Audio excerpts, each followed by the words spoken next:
Hi guys, this is Heba Patel congratulating Volga Video for achieving 17 million subscribers. All the very best and please don't forget to subscribe to Volga Video. మీరు అంత కష్టపడ్డారు అసలు TV రంగంలో కావచ్చు ఇక్కడ నుంచి మళ్ళీ అసలు అంటే మీరు చెప్తున్నారు డాక్యుమెంటరీ చేయడము ఇట్లా మీకు ఏదైతే జర్నలిస్ట్గా మీ కెరియర్ ఎప్పుడైతే మొదలు పెట్టారో ఇక్కడ నుంచి కూడా మీరు అవుట్డోర్స్గా వెళ్ళడము తిరగడము అంటే అన్నీ కూడా ప్రతి ఒక్కటి క్లుప్తంగా పరిశీలించడము దాన్ని రాయడం అనేది మంచిగా చాలా చక్కగా చేశారు. దానికి అవార్డులు కూడా అందుకున్నారు. చాలా సంతోషం. ఇక్కడ నుంచి మళ్ళీ సినీ రంగం వైపు ఎలా రావాలనిపించింది? అక్కడి నుంచి అంటే ఒక ఏదైతే డైరెక్టర్గా పనిచేస్తారు దానికి 13 నంది అవార్డులు అందుకున్నారు. అంటే ఇటు సైడ్ మళ్ళీ రావాలని ఎందుకు అనిపించింది మీకు? సినిమా అనుకున్నప్పుడు ఇంకా చాలా ఉందమ్మా టీవీకి సంబంధించి. ఇప్పుడు 2002 వరకు మీకు చెప్పాను. 2003లో మళ్ళా ఆ కంటిన్యూ యాక్ట్రిక్ ఒక వేదిక మీద 3 అవార్డులు అని చెప్పాను నేను. 2003లో నా డాక్యుమెంటరీ నా టెలిఫిల్మ్ నా టెలిఫిల్మ్కే నంది అవార్డు వచ్చిందమ్మా 2003. 2004లో ఆత్మగౌరవం అనే డాక్యుమెంటరీకి వచ్చిందమ్మా.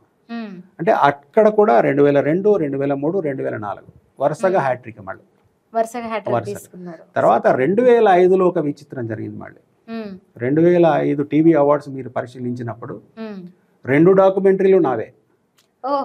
సారాసుర సంహారం ప్రథమ డాక్యుమెంటరీ, ద్వితీయ విజ్ఞాన కిరణాలు, తర్వాత తృతీయ సోషల్లీ రిలవెంట్ టెలిఫిల్మ్ కరుసీమలో కాంతిరేఖలు. వాటర్ షెడ్ కాన్సెప్ట్ తీసుకొని నాకు మొదటి నుంచి నేను ఎక్కువగా గవర్నమెంట్లోనే పనిచేశాను. గవర్నమెంట్ ఆల్ ఐటీడీఎస్లో వర్క్ చేశాను ఈ డాక్యుమెంటరీ మేకింగ్లో. తర్వాత ఐఏఎస్ ఆఫీసర్లు చాలామందితో పరిచయం ఏర్పడింది. దాదాపు ఒక 30-40 మంది ఐఏఎస్ ఆఫీసర్లతో పనిచేసే అవకాశం. డిపార్ట్మెంట్ ఆఫ్ ఫారెస్ట్కు పనిచేశాను నేను. వాళ్ళు అంటే అప్పుడు డబ్బులు ఎక్కువ వచ్చేవి కావమ్మా, పేరు కోసం తాపత్రయపడ కష్టం ఎక్కువగా ఉంటుంది. డెఫినెట్గా ఇప్పుడు జస్ట్ ఒక రోజుకు ఛార్జ్ అయ్యే షెడ్యూల్ మేము 10 రోజులకు సరిపోయేది అప్పుడు ఇచ్చే డబ్బులు. 25,000లో 30,000లో 40,000లో ఒక డాక్యుమెంటరీ తీసేవాళ్ళం. అందుకనే అట్లాగా ప్రోత్సాహం బాగా వచ్చింది మాకు. ఈ అఫీషియల్గా పరిచయం బాగా వచ్చింది. ఈ విధంగా ముందుకెళ్ళాం. అంటే చూడలేదు ఏదో డబ్బులు సంపాదించాలనే తపన కూడా లేదు. ఒక వర్క్ చేస్తున్నాం, ఏదో అవార్డు వస్తుంది, లేకుంటే ఇది చాలామంది మెచ్చుకున్నారు, అక్కడ ఇది మెచ్చుకున్నారు, అలా మెచ్చుకున్నారు అనేటువంటి దాంట్లో కెరియర్ నడిచిందమ్మా. ఈ విధంగా జరిగిన సందర్భంలో 12 నంది అవార్డ్స్ వచ్చాయి. అందులో డాక్యుమెంటరీస్ ఎక్కువ ఉన్నాయి, సోషల్లీ రిలవెంట్ టెలిఫిల్మ్స్ ఎక్కువ ఉన్నాయి, ఒక సీరియల్ కూడా ఉంది. తర్వాత మీరు అన్నారు ఇందాక సినీ ఫీల్డ్ అంటే సినిమా రంగం నుంచి అవగాహన. ఎందుకంటే నేను జర్నలిస్ట్గా పనిచేశాను, టీవీ రంగంలో ఉన్నాను. కొంతవరకు సినిమా వాళ్ళు టీవీలో సైడ్ అంటే చిన్న చిన్న పాత్రలు సినిమాల్లో కూడా వేశారు, పెద్ద పాత్రలు వేశారు. వాళ్ళు వీళ్ళు కొంత మిక్స్గా పనిచేసినటువంటి సందర్భాలు ఉన్నాయి. ఈ రంగానికి వచ్చినప్పుడు నేను ఒక నిర్మాతగా రామానుజుడు చరిత్రను చాలామంది సినిమాలుగా తీశారు, ధారావాహికలు తీశారు, ఇతర లాంగ్వేజ్. నాకేమనిపించిందంటే ఇక్కడ రామానుజుడు 1000 ఏళ్ల సందర్భంగా ముచ్చిందల్లో ఏదైతే చిన్నజీయర్ స్వామి వారు ఇక్కడ మనకు అక్కడ పెద్ద స్టాచ్యూ పెట్టి అక్కడ ఒక మళ్ళీ 108 వైష్ణవ దివ్య దేశాలలాగా మాదిరిగా అక్కడ కడుతున్నారు, పెద్ద కార్యక్రమం చేస్తుంటే నాకు అనిపించింది అయ్యో రామానుజుడి మీద కూడా మనం ఏదో ఒక చిన్న ప్రయత్నం చేద్దాం. అయితే నేను అంతమంది మహానుభావులు అంత ప్రయత్నం చేసిన తర్వాత నేను తీయవలసిన సబ్జెక్టు పెద్దగా నాకు అనిపించలేదు.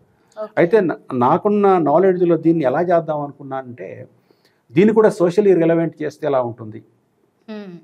డైరెక్ట్గా రామానుజుడు ఇలా పుట్టారు, ఇలా చేశారు, ఇలా అద్భుతాలు చేశాడు, విశిష్టాద్వైతాన్ని ఇంత అద్భుతంగా తీసుకువెళ్ళాడు, ఇది మామూలు చెప్పాలి. కానీ నెక్స్ట్ నా మనవలకి, నా మనవరాళ్ళకి, ఈ జనరేషన్కి చెప్పాలంటే డైరెక్ట్గా చెప్తే అది కుదరదమ్మా. అందుకనే కథాకథనంలో ఏం చేశామంటే నా క్యారెక్టర్ని నేను అనుభూతి పొంది పెట్టుకున్నాను. ఓ తాతగారు ఉంటారు, షష్ఠి పూర్తి జరుగుతుంది, ఒక క్యారెక్టర్ కొడుకు ఉంటాడు, అమెరికాలో ఉంటాడు, మనవలు మనవరాళ్ళు అక్కడే ఉంటారు. ఈ షష్ఠి పూర్తి సందర్భంగా ఇక్కడికి వస్తారు. సేమ్ జస్ట్ లైక్ నా 2 కొడుకులు కూడా అమెరికాలోనే ఉన్నారు.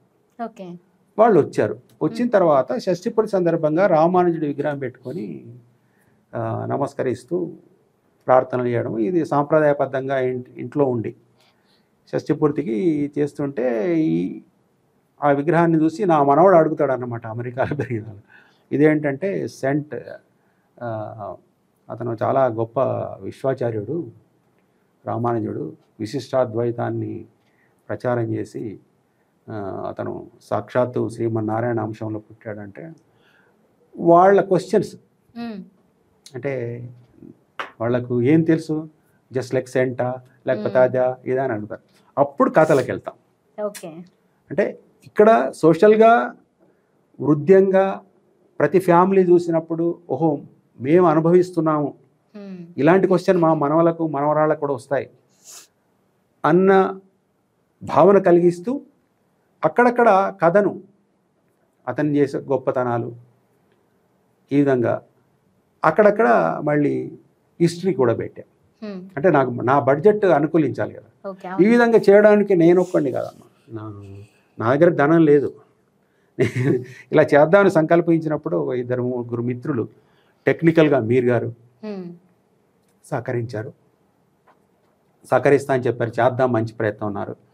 డాక్టర్ సచ్చిదానందరావు అని ఇంకొక మిత్రుడు ఉన్నాడు, తర్వాత వేణు గారు అని ఉన్నారు, వేణు వినోద్ అని, వాళ్ళు అన్న చేద్దాం ఇది అని మనిషికో 5-10 వేసుకొని, మా అబ్బాయి కూడా నాన్న నువ్వు చేద్దాం అన్నావు కదా, సరే నేను కూడా నీకు తృణోపనం సాయం చేస్తాను, ఈ విధంగా జస్ట్ లైక్ చందాలు